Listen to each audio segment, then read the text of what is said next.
जय हिंद साथियों, स्वागत है आप सभी का टेस्ट साथी में। दोस्तों, यदि आप जानना चाहते हैं कि नोबेल पुरस्कारों की स्थापना कब हुई थी, पहला नोबेल पुरस्कार कब दिया गया था, नोबेल पुरस्कार में इकोनॉमिक्स के पुरस्कारों की स्थापना कब की गई थी, नोबेल पुरस्कार कितने क्षेत्र में दिए जाते हैं और वर्ष 2024 में किन-किन लोगों को नोबेल पुरस्कार और किन-किन उपलब्धियों के लिए नोबेल पुरस्कार दिया गया, तो सेशन के अंत तक बने रहिए क्योंकि आज के सेशन में हम लोग 5 मिनट में इन सभी चीज़ों के बारे में इन जानकारियों को पढ़ने वाले हैं जो आपके किसी भी एग्जाम के लिए महत्वपूर्ण हो सकते हैं। तो हम लोग पढ़ते हैं, नोबेल पुरस्कारों की स्थापना 1895 में अल्फ्रेड नोबेल की वसीयत के अनुसार की गई थी। इनकी संपत्ति के आधार पर की गई थी। अल्फ्रेड नोबेल ने इन्होंने एक नोबेल किया था, डायनामाइट का आविष्कार किया था। तो इनके पास काफ़ी संपत्ति थी और इन्होंने मरने से पहले इन्होंने अपनी सारी संपत्ति दान करने को कहा था। इसी के मृत्यु के उपलक्ष्य में इनकी स्थापना की गई थी। और ये एक फाउंडेशन है, नोबेल फाउंडेशन, इन्हीं के द्वारा ये पुरस्कार दिया जाता है जो अल्फ्रेड नोबेल के नाम पर ही गठित की गई थी। हालांकि इन पुरस्कारों की स्थापना 1895 में ही हो गई थी, लेकिन फिर भी किसी भी कारण से ये पहला पुरस्कार जो नोबेल पुरस्कार है ये 1901 ईस्वी में दिया गया था। लेकिन 1905 इस समय जो दिया गया था ये केवल साइंस के क्षेत्र में दिया जाता था और एक साहित्य के क्षेत्र में दिया जाता था। इकोनॉमिक्स के क्षेत्र में स्विट्जरलैंड का एक सेंट्रल बैंक है जिसकी स्थापना 1968 में हुई थी। सेंट्रल बैंक स्विट्जरलैंड की स्वीडन की सेंट्रल बैंक की स्थापना 1968 में हुई थी। तब जाकर के इन्हीं बैंक के जो है स्वेगरिक्स रिक्स बैंक के प्रयास से अब ये इकोनॉमिक्स के फील्ड में भी अर्थशास्त्र का नोबेल पुरस्कार दिया जाता है। इससे पहले इकोनॉमिक्स का पुरस्कार नहीं दिया जाता था, यानी कि 1901 में जब इसकी स्थापना हुई थी तब ये पुरस्कार नहीं दिया जाता था। केवल सभी साइंस के क्षेत्र में और साहित्य के क्षेत्र में पुराना पुरस्कार दिया जाता था। 1968 में ही अर्थशास्त्र के नोबेल पुरस्कारों की स्थापना हुई थी। यदि हम लोग इन पुरस्कारों के तहत सहायता राशि की बात करें तो कुल मिला के 11 मिलियन स्वीडिश करोड़ दिए जाते हैं। ये लगभग 1.1 मिलियन डॉलर के बराबर पड़ता है। यदि हम लोग इंडियन रुपी में कन्वर्ट करें तो इसे 9.5 करोड़ के माना जाता है। साथ ही इसके साथ विजेताओं को एक गोल्ड मेडल के साथ साथ एक डिप्लोमा भी, सर्टिफिकेट भी दिया जाता है इसके तहत। दुनिया का सबसे महंगा ये पुरस्कार है। 2024 में मेडिकल के क्षेत्र में, चिकित्सा या शरीर विज्ञान के क्षेत्र में जो नोबेल पुरस्कार दिया गया था, विक्टर एम्ब्रोस और गैरी एरुकन रूबकोन को, ये दोनों के दोनों जो हैं अमेरिका के रहने वाले हैं।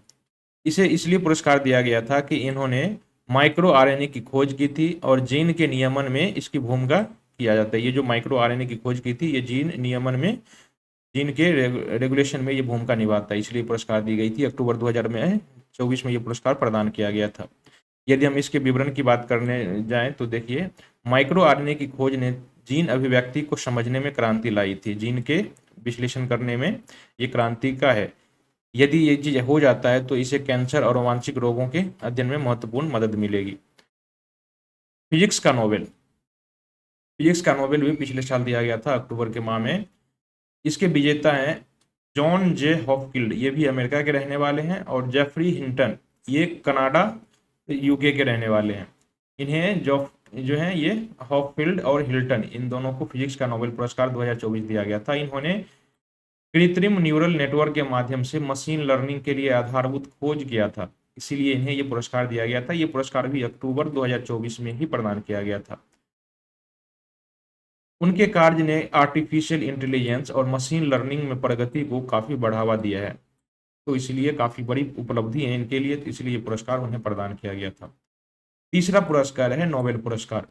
नोबेल पुरस्कार 2024 जो है डेविड बेकर, जो कि अमेरिका के रहने वाले हैं, डेमिस हस्साबिस और जॉन जे जम्पर, ये यूके अथवा अमेरिका के रहने वाले हैं। इन्हें ये रसायन का, केमिस्ट्री का नोबेल पुरस्कार दिया गया था।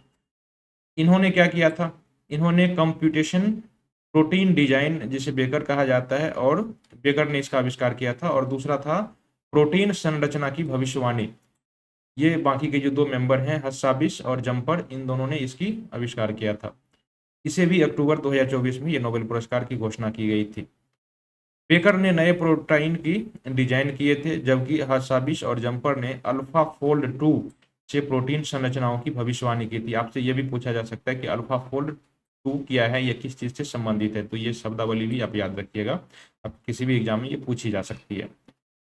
यदि हम लिटरेचर, साहित्य की पुरस्कार की बात करें तो इसके विजेता है हांगकांग, ये दक्षिण कोरिया के, साउथ कोरिया के रहने वाले हैं। इन्होंने ऐतिहासिक आघातों को उजागर करने वाली गहन काव्यात्मक जो है गद्य लिखा था।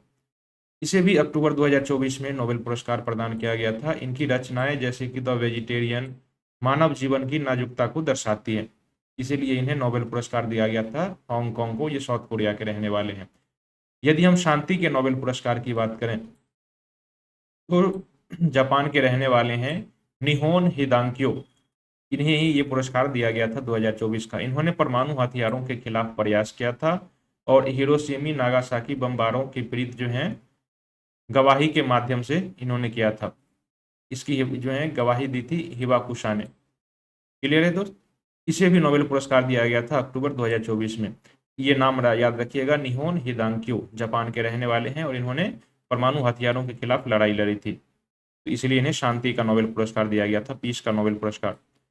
इन्होंने परमाणु हथियारों के उपयोग के खिलाफ वैश्विक निषेध को मजबूत कराया था। अर्थशास्त्र का नोबेल पुरस्कार जो कि स्वीडन के सेंट्रल बैंक, केंद्रीय बैंक के द्वारा दिया जाता है, जिसका नाम है स्वेरिग्स रिक्स बैंक पुरस्कार भी कहा जाता है इन्हें कभी कभी इसके बैंक के नाम पर। इसके विजेता हैं डारोन एसे मोगलू, ये तुर्की मूल के हैं और अमेरिका में रहते हैं। ये इसे ये पुरस्कार दिया गया था। साइमन जॉनसन ब्रिटेन के और जेम्स ए रॉबिन्सन संयुक्त राज्य अमेरिका के रहने वाले हैं। दोस्तों, आप लोगों को एक और तथ्य जानकर आपको हैरानी होगी कि एक वर्ष में नोबेल पुरस्कार, एक नोबेल पुरस्कार जो है ना, मैक्सिमम 3 लोगों को दिया जा सकता है संयुक्त रूप से। यदि कोई बहुत ही बड़ी उपलब्धि हासिल कर ली गई तो एक ही व्यक्ति को दिया जाएगा, लेकिन यदि कोई छोटी छोटी मतलब 2-3 लोग मिलके यदि किसी एक बड़े आविष्कार को करते हैं तो संयुक्त रूप से उसे नोबेल पुरस्कार दिया जाता है। तो मैक्सिमम एक वर्ष में अधिकतम एक पुरस्कार ज़्यादा से ज़्यादा 3 व्यक्ति को ही दिया जा सकता है, और ये पुरस्कार की राशि तीनों दोस्तों में, मतलब तीनों साथियों में इसे बराबर बराबर से भाग बांटी जाएगी। ठीक है ना? तो ये अर्थशास्त्र का नोबेल पुरस्कार इन 3 लोगों को दिया गया था, ये याद रखिएगा। इन्होंने संस्थाओं के गठन और समृद्धि पर उनके प्रभाव के अध्ययन किया था, इसीलिए इन्हें यह पुरस्कार दिया गया था अक्टूबर 2024 में। इन्होंने राष्ट्रों के बीच समृद्धि में अंतर को संस्थागत ढांचे से जोड़ने की भी कोशिश की थी। तो आप लोगों ने देखा, नोबेल पुरस्कार जो है, नोबेल पुरस्कार कुल 6 कैटेगरी में दिया जाता है हर साल, इससे ज़्यादा कैटेगरी में नहीं दिया जाता। हर साल प्रतिवर्ष 6 कैटेगरी में ही दिया जाता है ये पुरस्कार। ठीक है, रोज इस तरह के जो है जानकारी के ज्ञात करने के लिए हमारे चैनल से जुड़े रहें। यदि आपको हमारे चैनल का ये इन्फॉर्मेशन आपको पसंद आया तो प्लीज़ अपने दोस्तों के साथ भी इसे सब्सक्राइब कीजिए, ताकि हमें भी मोटिवेशन मिले।